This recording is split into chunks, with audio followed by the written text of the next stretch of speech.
2016 was an interesting year. There was a lot of stuff going on, like, who cares? 2016 Game of the Year list, baby, woo! Let's start at number 10 with Abzu.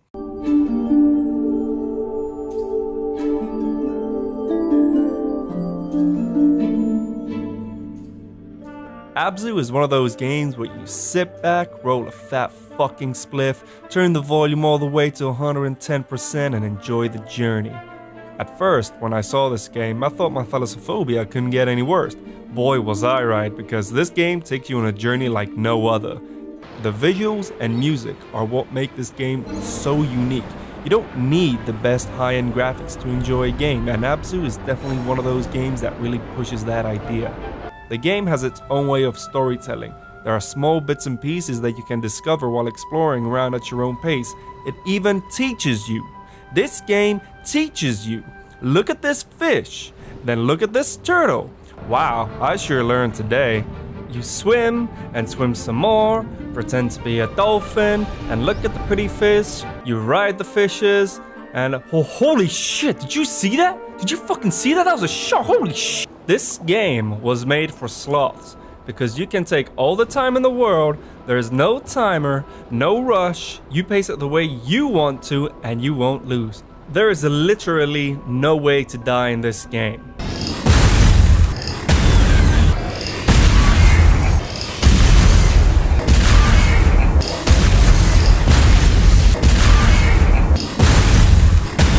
I really hope they add a VR option for this game in the future. This would add a whole new experience to an already great game, and also worsen my fears of the depths even more. And that's why it takes the spot of number 10. Electronic Superjoy. What is there to say about this game? A wizard stole your butt, and you're after it. Filled with great eye candy and seizure-inducing moments, what is there not to love about this game? With its simple yet mesmerizing visuals and awesome soundtrack, this game is definitely top of... Hey! What you say? That's what I thought. There's different stages, levels, and twists that will either satisfy you or make you paint your PC blue and throw it in the ocean. That's a great reference, by the way. No gravity? No problem. Time warps? Hell yeah. Rockets, rainbows, there's all sorts of stuff to get your hair pulling. Prepare to die multiple times, only to be risen by the sexual sounds of victory. Oh yeah.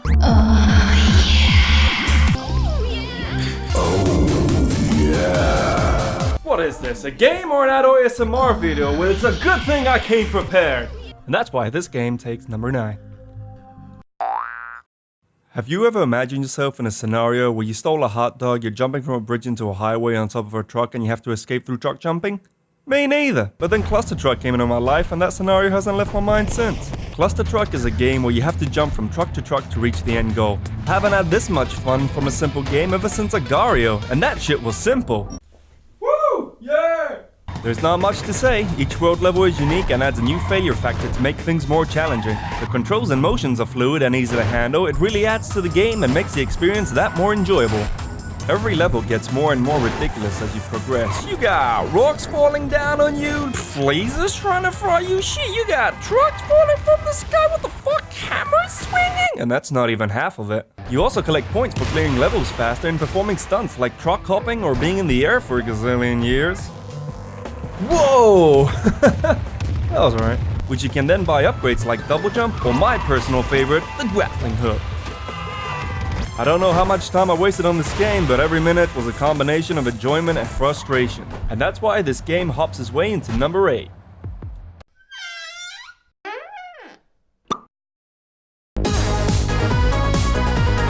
When I saw this game at first, I was skeptical.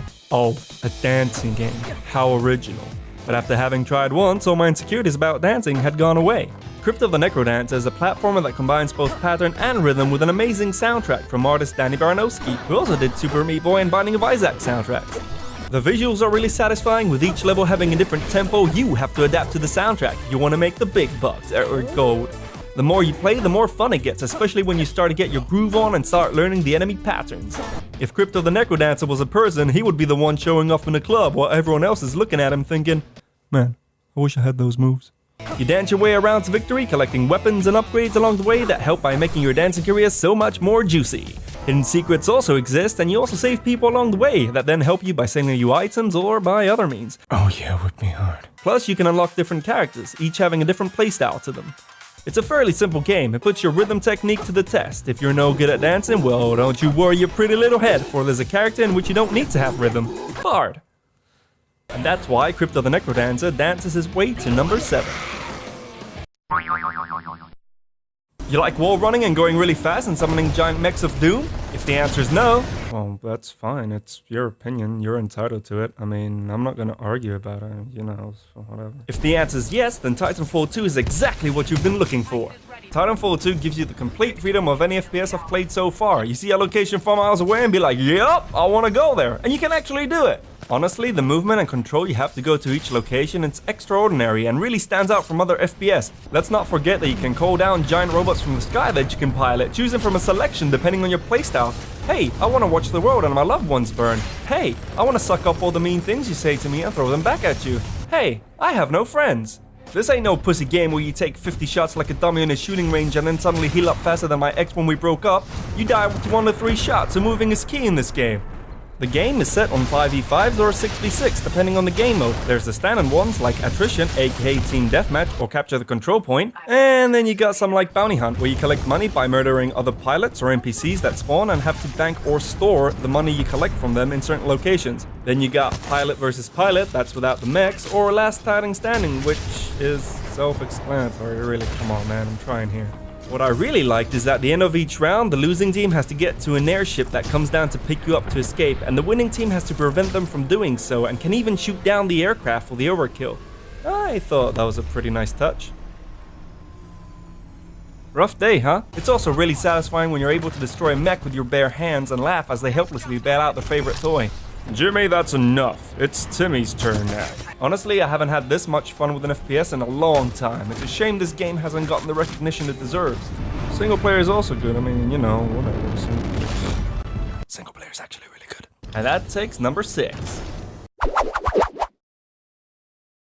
I never thought I was gonna like a game like this ever. But after giving Stellaris a chance and becoming a scientific snail race bent out of obsessive control of its population and purging any impure life form in the galaxy, I knew I was gonna like this ride. Stellaris is a massive grand strategy game made by Paradox which I've poured hours into. The goal? Expand your empire and seize control over the universe, or with help through diplomatic relations with other nations if you're a pussy. Together you can rule the galaxy. The amount of customization and control you have in this game is unbelievable. You start off by selecting an empire or creating your own, with its own rules, traits and perks. You wanna be Space Hitler and purge everything you see? You wanna be mushroom people that are cannibals? You wanna be whatever the fuck this thing is? What the fuck? You're then put somewhere random in the galaxy and start exploring around, trying to expand your borders, and from there it's up to you to decide what you wanna do. You can start peacefully, advancing your technology, building a strong connection with your people, or just being a complete asshole and start taking over planets and starting wars with other nations, because fuck you, I don't like your face.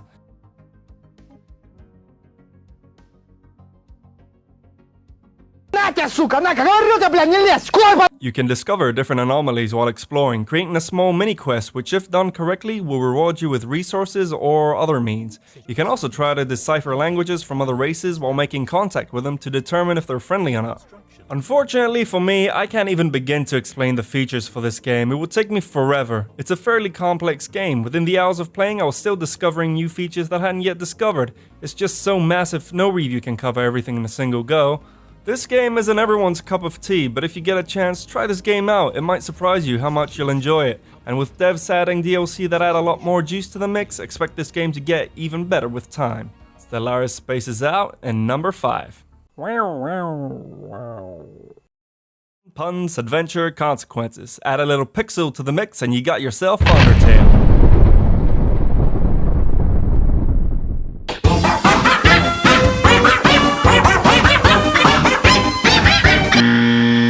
Now I know this game got a bit mainstream and some people won't agree with me, but I really enjoyed this game and found it really sucking me into the story. The consequences, each action you take, the knowledge on how to do or avoid it, each choice you take in this game has major impact on the plot, and I mean major. It looks fairly simple, the art style and everything, but little do you know, what dark horrible secrets lie in this little village here. All fine and dandy, nothing wrong here, officer. Look at this little flower, he's pretty cute, right? You son of a bitch, I trusted you. All I wanted was some goddamn pellets, and all you gotta give me is death! The game makes up for its art style with its music and the story. And boy, what a story it has. The mechanic they use behind it is genius, just pure genius, and I love it. The characters are also really well written. They did a really good job adding an emotional connection to a pixelated character. Each one having a unique personality. It's really great just talking and seeing how each one reacts.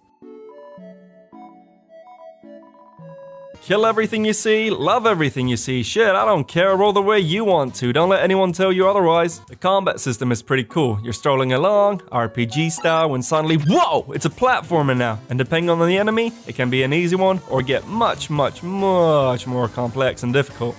Honestly, I don't want to talk too much about the game, I'll end up spoiling it. It's a game where you have to play it firsthand. I wouldn't recommend it any other way. It's just one of those games. Undertale murdered its way into number 4. A game made for every player, new or old. Overwatch adds a whole new level to the FPS genre. Oh no. Oh no. Oh no! With its simplicity, ease of access, and quick learning curve, once I started playing this game, I knew what I was getting myself into. Hey, do you want to come out for a drink? No! Well, alrighty then, you freak. It doesn't matter what kind of style you like, there's a character for any kind of person out there, from the FPS shooter to the I don't give a fuck, I just want to spam. Can't shoot? That's alright, Overwatch has designed characters even handicapped people can play with. There's something out there for everyone. There's a vast roster of characters you can select. You can play as a robot, a monkey, a cowboy, a robot, DJ, a Korean inside a robot, edgy teen, Satan, questionable female, half robot, the choices are endless.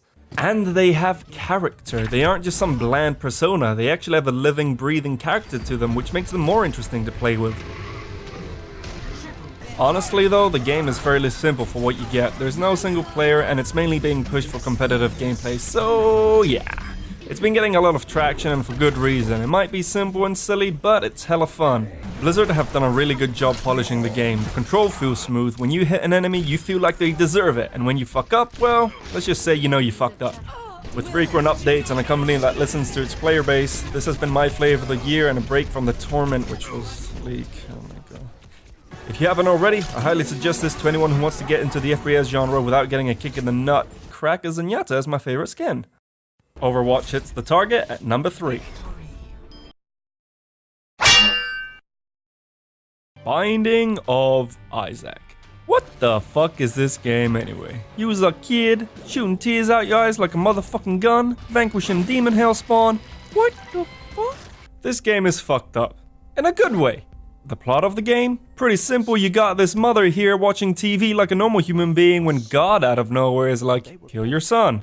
So really, the plot is you escaping from a deadly grasp, jumping down the basement and trying to... You know what, I'm not even gonna go there, because in all honesty, I don't even know what's going on, and neither does Isaac! You don't know what's going on. I don't blame you. Your mother's trying to kill you. What the fuck, mom? In all seriousness though, Binding of Isaac is awesome. It keeps the old style dungeon crawling similar from the old Zelda games and mixes it up with all these crazy upgrades you can get to fuck with Isaac's little body. Look at that. I'd be concerned by now if that happened to me. Basically, you go from room to room, clearing the enemies, going to the next room, trying to explore for secrets and treasures, and ending up to the boss room where you kill a thing and end up going deeper from whence you came. The womb. I mean, come on, the womb, really? Is this the adventures of gynecologist Isaac, where I try to find my aborted twin brother? That's fucked up. It really gets interesting when Isaac's body has been deformed to unrecognizable status. Isaac, you better lay off the pills there, buddy. Any more deformalities and you'll have a face only a mother would love. Oh, wait, shit. I mean, your attacks just become a clusterfuck of everything. No, but seriously, look at this shit. What the fuck is this shit? What the fuck is that? What the fuck is that? I don't even know what the hell's going on right now. All in all, if you're a fan of old retro games and also a fan of dungeon crawling, then I would suggest this game to you. Actually, fuck it, I suggest this game to everyone out there because it's just so damn good. Isaac cries its way into number 2.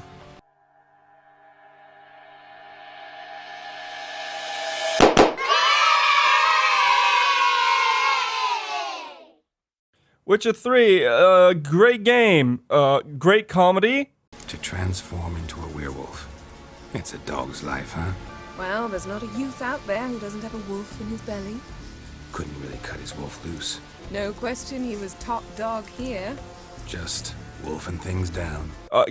Great sexy scenes for you younger audience. Wink, wink. We're all dressed up just for you. Do you desire us? God, yes. I mean, no. Making you wonder about your existence. Do you think universals exist as real and distinct entities, or only as mental constructs?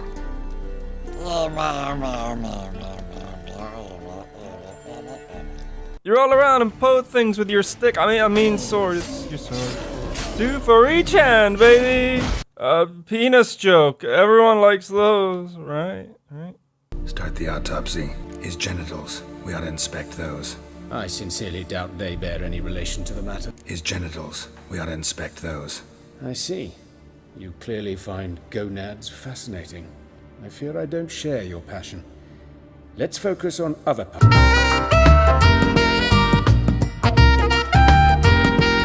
His genitals. We ought to inspect those. His genitals. Genitals. Wow, great light.